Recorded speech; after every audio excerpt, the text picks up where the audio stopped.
ഏതൊരു മനുഷ്യനെയും സ്വാധീനിക്കുന്ന ശക്തികൾ പലതാണ്. ചിലർക്ക് ലോകത്തിലുള്ള ചില കാര്യങ്ങൾ അവരെ വല്ലാതെ സ്വാധീനിക്കുമെങ്കിൽ മറ്റു ചിലരെയൊക്കെ സ്വാധീനിക്കുന്നത് ദൈവവും ദൈവത്തിൻ്റെ വചനവുമായിരിക്കും.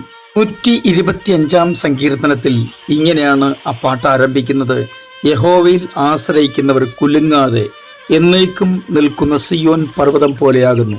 അതെ, ദൈവത്തെയും ദൈവവചനത്തെയും ആശ്രയിക്കുന്ന ഒരാൾ കുലുങ്ങാൻ ദൈവം സമ്മതിക്കത്തില്ല. കുലുങ്ങാതെ നിൽക്കത്തക്കവണ്ണം ഉറപ്പുള്ള ഒരു പർവ്വതം പോലെ ദൈവം അവരെ ആക്കി തീർക്കും. വചനത്തിന് അല്ല, ദൈവവചനത്തിന് നമ്മുടെ ജീവിതത്തിൽ എന്തൊക്കെ ചെയ്യാൻ കഴിയുമെന്നത് നമുക്ക് സങ്കല്പിക്കാൻ പോലും കഴിയുന്നതിനപ്പുറമാണ്. നോക്കൂ, ദൈവവചനം സ്വാധീനിച്ച ഒരു വ്യക്തിയെ നമുക്ക് നോക്കാം. ഇന്നും നമുക്ക് യേശുവിനോടുകൂടെ യാത്ര തുടരാം. ചില നിമിഷങ്ങളിലെ തുടർധ്യാനത്തിനായി വിശുദ്ധ ലൂക്കോസ് എഴുതിയ സുവിശേഷം 10-ാം അധ്യായം 38-39 വാക്യങ്ങൾ വായിക്കട്ടെ. പിന്നെ അവർ യാത്ര പോകയിൽ അവൻ ഒരു ഗ്രാമത്തിൽ എത്തി. മാർത്ത എന്നു പേരുള്ള ഒരു സ്ത്രീ അവനെ വീട്ടിൽ കൈക്കൊണ്ടു. അവൾക്ക് മറിയ എന്ന ഒരു സഹോദരി ഉണ്ടായിരുന്നു. അവൾ കർത്താവിൻ്റെ കാൽക്കലിരുന്ന് വചനം കേട്ടുകൊണ്ടിരുന്നു. വളരെ വിശദീകരണം നൽകേണ്ട 2 വാക്യങ്ങളാണ് ഇതെങ്കിലും സമയത്തിൻ്റെ പരിമിതി മാനിച്ചുകൊണ്ട് വളരെ ചുരുക്കമായിട്ട് ഒരു കാര്യം ഓർമ്മിപ്പിക്കുവാൻ ഞാൻ കർത്താവിൽ ശരണപ്പെടുന്നു. യേശുവിനെ ഓടിച്ചെന്ന് കൈക്കൊണ്ട മാർത്തയും യേശുവിൻ്റെ പാദപീഠത്തിൽ ദൈവത്തിൻ്റെ വചനം ശ്രവിക്കുവാൻ അല്ല, യേശുവിൻ്റെ വചനം ശ്രവിക്കുവാൻ യേശുവിൻ്റെ പാദപീഠത്തിൽ ഇരുന്ന് വചനം ശ്രദ്ധിച്ചു കൊണ്ടിരുന്ന മറിയയും നമുക്ക് നൽകിത്തരുന്ന വിലപ്പെട്ട ഒരു പാഠമുണ്ട്. യേശു ഈ വീടിൻ്റെ നായകൻ എന്നൊക്കെ എഴുതിയ ബോർഡുകൾ പല വീടുകളിലെയും ഏറ്റവും മുൻവശത്ത് തന്നെ പ്രദർശിപ്പിച്ചിട്ടുണ്ട്. അത് നമ്മൾ കണ്ടിട്ടുണ്ട്, വായിച്ചിട്ടുണ്ട്. ചിലപ്പോൾ നമ്മുടെയൊക്കെ വീടുകളിലും അത് ഉണ്ടാവാതിരിക്കില്ല. അതിനെ കുറ്റം പറയാനല്ല ഞാൻ വന്നത്, അത് വേണ്ടെന്ന് പറയാനുമല്ല വന്നത്. എന്നാൽ ഇങ്ങനെ ഒരു ബോർഡ് സ്ഥാപിച്ചിട്ടില്ലെങ്കിൽ പോലും യേശു നമ്മുടെ നായകനാണെങ്കിൽ, നമ്മുടെ സകലത്തിൻ്റെയും ഉടമസ്ഥനാണെങ്കിൽ തീർച്ചയായിട്ടും അതിൻ്റെ പ്രവൃത്തി നമ്മുടെ ജീവിതത്തിൽ ഉണ്ടാവും എന്നത് തർക്കമറ്റ സംഗതിയാണ്. യേശുവിൻ്റെ പാദപീഠത്തിൽ വചനം കേൾക്കാനിരുന്ന മറിയ യാതൊരു പരാതിയും ഉന്നയിക്കാതിരുന്നപ്പോൾ യേശുവിനെ ഓടിച്ചെന്ന് കൈക്കൊണ്ടു എന്ന് പറഞ്ഞിരിക്കുന്ന മാർത്ത പരാതിയുടെ ഒരു ഭാണ്ഡക്കെട്ട് കർത്താവിൻ്റെ മുമ്പിൽ അഴിച്ചു വെക്കുകയാണ്. മാർത്ത പറയുന്നത്, കർത്താവെ, എൻ്റെ സഹോദരി ശുശ്രൂഷയ്ക്ക് എന്നെ തനിച്ചു വിട്ടിരിക്കുകയാണ്. സത്യത്തിൽ മാർത്ത തിരിച്ചറിയാത്ത ഒരു കാര്യമുണ്ട്. യേശുക്രിസ്തു ഈ ലോകത്തിൽ വന്നത് ആരുടെയെങ്കിലും ശുശ്രൂഷ സ്വീകരിപ്പാനല്ല, ശുശ്രൂഷിപ്പാനും അനേകർക്ക് വേണ്ടി തൻ്റെ ജീവനെ മറുവിലായി കൊടുക്കാനും അത്രേ.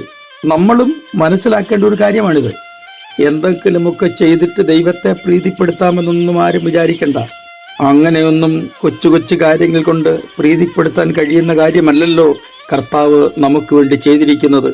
തൻ്റെ ജീവനെ തന്നെ നമുക്ക് വേണ്ടി മറുവിലായി തന്ന കർത്താവിനോട് നമുക്ക് എന്തു ചെയ്ത് പകരം കൊടുക്കാനാ? നോക്കൂ, ഞാൻ വല്ലാതെ ശുശ്രൂഷയിൽ കുഴഞ്ഞിരിക്കുകയാണ്, എന്നെ സഹായിക്കാൻ അവളോട് ഒന്ന് കൽപ്പിക്കണം. കർത്താവ് അവളുടെ വാക്ക് മുഖവിലക്കെടുക്കാതെയാണെന്ന് തോന്നുന്നു. ഇങ്ങനെയാണ് മറുപടി കൊടുത്തത്: മാർത്തേ, മാർത്തേ, നീ പലതിനെ ചൊല്ലി വിചാരപ്പെട്ടും മനം കലങ്ങിയുമിരിക്കുന്നു. എന്നാൽ അല്പമേ വേണ്ടൂ, അല്ല ഒന്നു മതി. മറിയ നല്ല അംശം തിരഞ്ഞെടുത്തിരിക്കുന്നു, അത് ആരും അവളോട് അപഹരിക്കുകയുമില്ല. ഇത് വാസ്തവമായിട്ട് നമുക്കൊന്ന് തെളിയിച്ചു തരുന്ന ഒരു അധ്യായം വിശുദ്ധ യോഹന്നാൻ രേഖപ്പെടുത്തിയിട്ടുണ്ട്. 11-ാം അധ്യായത്തിലാണ് അത്. അവിടെ നമുക്ക് യേശുവിനെയും മാർത്തയെയും മറിയയെയും കാണാൻ കഴിയുന്നുണ്ട്. അതായത് ലാസറിൻ്റെ കല്ലറയ്ക്കരികിൽ. ലാസർ മരിച്ചു 4 ദിവസമായി. അടക്കവും ഒക്കെ കഴിഞ്ഞു, എങ്കിൽ ശവസംസ്കാരമൊക്കെ കഴിഞ്ഞു. ഇപ്പോൾ 4 ദിവസമായി. കർത്താവിൻ്റെ അടുക്കൽ ലാസറിൻ്റെ രോഗവിവരം അറിയിച്ചതാ. പക്ഷെ കർത്താവ് വന്നത് ഇപ്പോഴാണ്. ഇവിടെയും കർത്താവ് വന്ന വാർത്ത അറിഞ്ഞിട്ട് മാർത്ത ഓടിച്ചെന്നു. അവൾ കർത്താവിനോട് സംസാരിക്കാൻ തുടങ്ങി. വിശ്വാസ പ്രഖ്യാപനം എന്ന നിലയിൽ തന്നെ പറയുകയാണ്, ഇപ്പോഴും നീ ദൈവത്തോട് എന്തപേക്ഷിച്ചാലും ദൈവം നിനക്ക് തരും എന്ന് ഞാൻ അറിയുന്നു. അവളോട് കൊടുത്ത മറുപടി, എൻ്റെ സഹോദരൻ ഉയർത്തെഴുന്നേൽക്കും എന്ന് തന്നെയാണ്. അപ്പോഴാണ് അവളുടെ യഥാർത്ഥ വിശ്വാസം വെളിപ്പെട്ടത്. അവൾ പറഞ്ഞത് ഇങ്ങനെയാണ്: ഞാനത് വിശ്വസിക്കുന്നുണ്ട്, പക്ഷെ ഇപ്പോൾ ഉയർത്തെഴുന്നേൽക്കില്ല. ദുഃഖത്തെ നാളിലെ പുനരുത്ഥാനത്തിൽ അവൻ ഉയർത്തെഴുന്നേൽക്കും. ഞാൻ തന്നെ പുനരുത്ഥാനവും ജീവനുമാകുന്നു, എന്നിൽ വിശ്വസിക്കുന്നവൻ മരിച്ചാലും ജീവിക്കും എന്നൊക്കെ പറഞ്ഞ് യേശു മാർത്തയെ ഉറപ്പിക്കാൻ ശ്രമിക്കുന്നുണ്ട്. അവൾ തിരികെ വീട്ടിൽ ചെന്ന് മറിയയോട് പറഞ്ഞു, ഗുരു വന്നിട്ടുണ്ട്, നിന്നെ വിളിക്കുന്നു. നോക്കൂ പ്രിയരെ, ഒരിക്കൽ യേശുവിൻ്റെ പാദപീഠത്തിൽ ഇരുന്ന മറിയയെ യേശു ഓർക്കുന്നുണ്ട്. അവൾ ആ വാർത്ത കേട്ട ഉടനെ എഴുന്നേറ്റ് അവൻ്റെ അടുക്കൽ ചെന്നു. മറ്റൊരു കാര്യം കൂടെ ശ്രദ്ധേയമായുള്ളത്, യേശു അതുവരെ ഗ്രാമത്തിൽ കടക്കാതെ മാർത്ത അവനെ എതിരേറ്റ സ്ഥലത്തു തന്നെ ആയിരുന്നു. യേശു ഇരിക്കുന്നയിടത്ത് മറിയ എത്തി അവനെ കണ്ടിട്ട് അവൻ്റെ കാൽക്കൽ വീണു. കാൽക്കൽ ഇരുന്ന് വചനം കേട്ട മറിയയ്ക്ക് ഒരു കാര്യം ഉറപ്പുണ്ട്, അവൻ്റെ കാൽക്കൽ വീണാൽ മറുപടിയുണ്ട്. നിങ്ങളുടെ ജീവിതത്തിൻ്റെ ഏത് പ്രതിസന്ധി ഘട്ടങ്ങളിലൂടെ കടന്നു പോകുന്ന സമയത്താണ് ഈ വചനം നിങ്ങളുടെ കാതുകളിൽ എത്തുന്നതെങ്കിലും ഭയപ്പെടണ്ട. ഒരിക്കലെങ്കിലും ദൈവത്തിൻ്റെ വചനം, യേശുവിൻ്റെ ജീവൻ്റെ വചനം നിങ്ങളുടെ കാതുകളിൽ മുഴങ്ങിയിട്ടുണ്ടെങ്കിൽ, അത് നിങ്ങളുടെ ഹൃദയത്തിൽ നിങ്ങൾ ഏറ്റെടുത്തിട്ടുണ്ടെങ്കിൽ, ആ വചനത്താൽ ഒരു വിടുതൽ നിശ്ചയമായുമുണ്ട്. ഏത് പ്രതിസന്ധിയുടെ മധ്യത്തിലും വചനത്തിനായി യേശുവിൻ്റെ പാദപീഠത്തിൽ നിങ്ങൾ ഇരുന്നു കൊടുക്കുക. തീർച്ചയായും നിങ്ങൾക്കൊരു വിടുതലുണ്ട്. നോക്കൂ, തുടർന്ന് നമ്മൾ വായിക്കുന്നത് യേശു ലാസറിനെ ഉയർപ്പിച്ച സംഭവമാണ്. മരിച്ചു എന്ന് വെച്ച് എഴുതിത്തള്ളാൻ വരട്ടെ, നിങ്ങളൊന്നും മരിച്ച വിഷയമായി കണക്കാക്കണ്ട.